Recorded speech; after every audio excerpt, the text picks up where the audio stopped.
Hi, welcome to Fear Casting Shadow.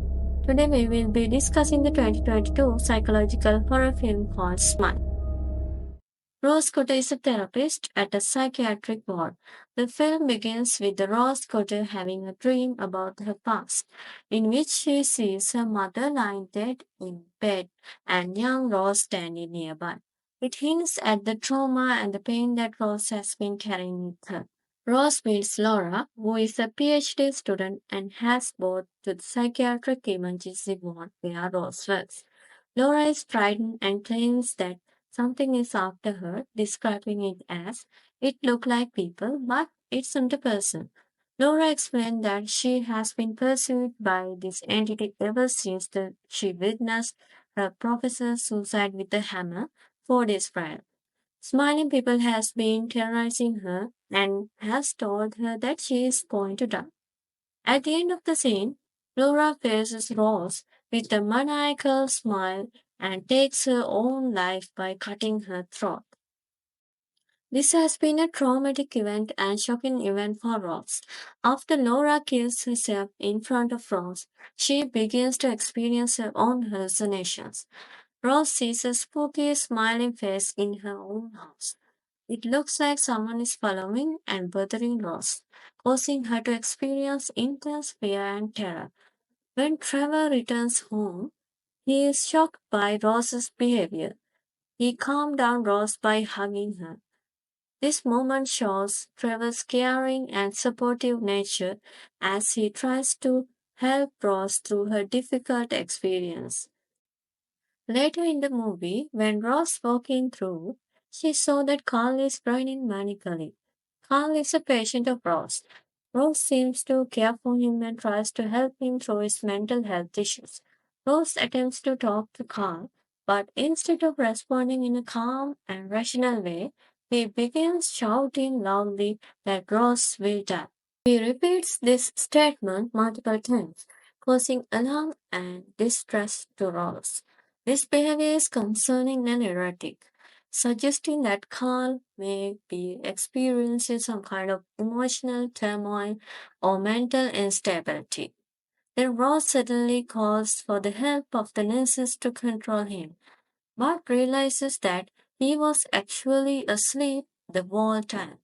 Out of concern for Rose's mental health, her supervisor, Dr. Morgan Desai, recognizes her struggles and decides to grant her a week's worth of time off to help her recharge and take care of herself.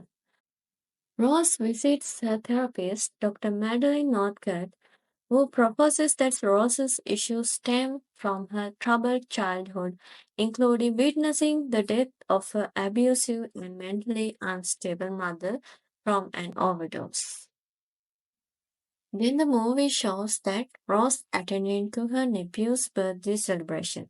The scene is filled with laughter and joy until the nephew selects Rose's gift to open and see what she had given him. At the time, all were shocked to find that her present has been swapped with the dead body of a cat named Mustache.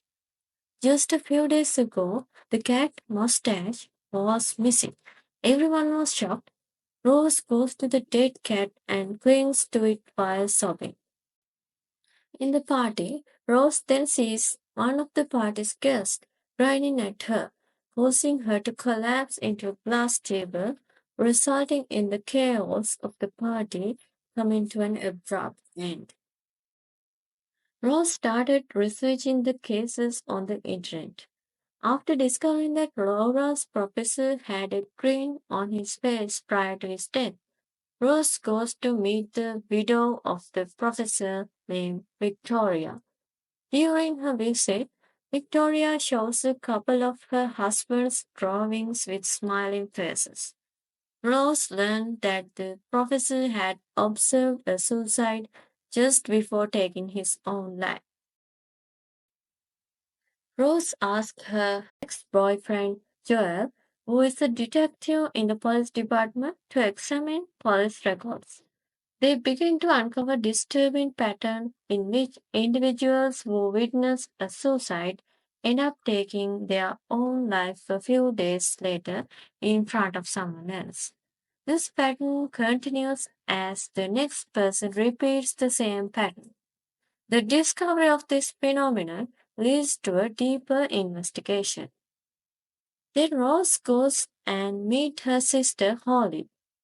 Rose explains everything to her. However, Holly doesn't seem to take Rose's concern seriously, which only adds her growing sense of isolation and anxiety. As the film progresses, Rose's hallucinations become increasingly frequent and vivid, causing her to have difficulty distinguishing between what is real and what is not. Her mind is consumed by terrifying images and unsettling visions that blurs the lines between her reality and her own personal hell.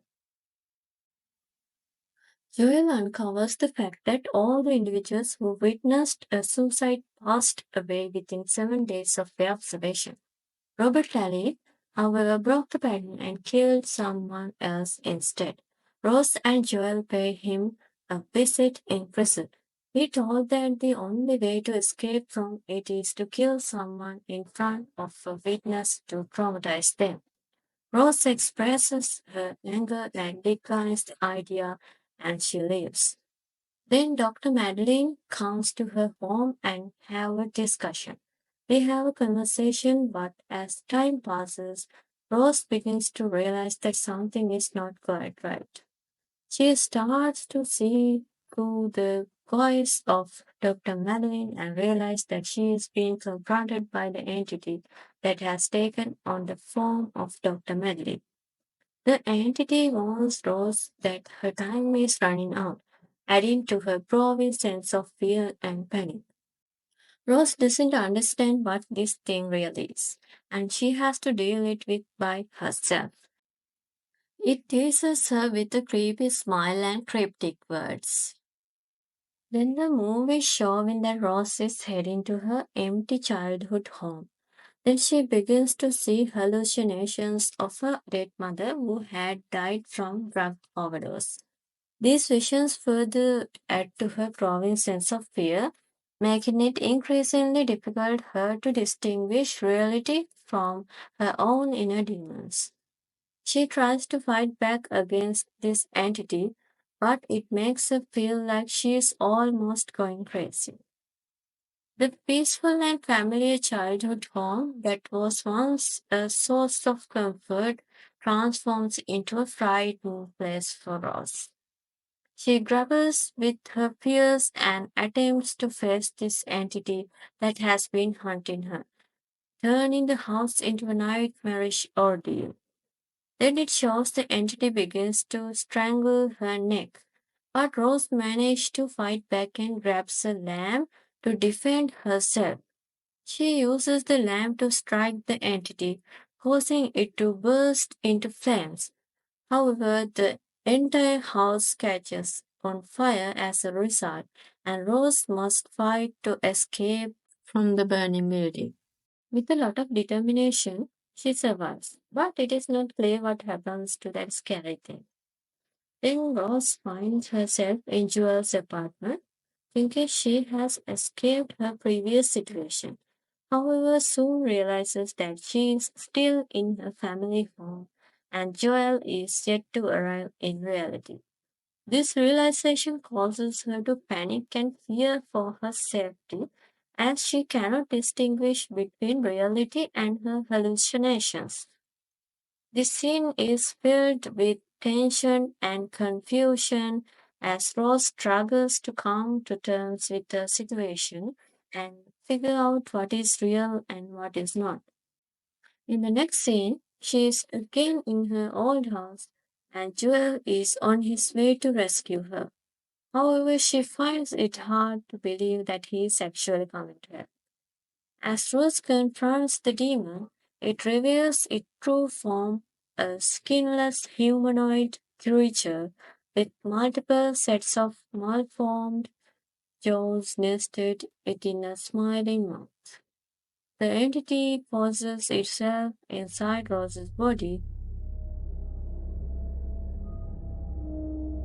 When Jewel smashes down the front door, Rose is setting herself on fire while smiling. Don't forget to hit the like button and subscribe to our channel for more exciting videos. Until next time, stay scared. Thank you for watching.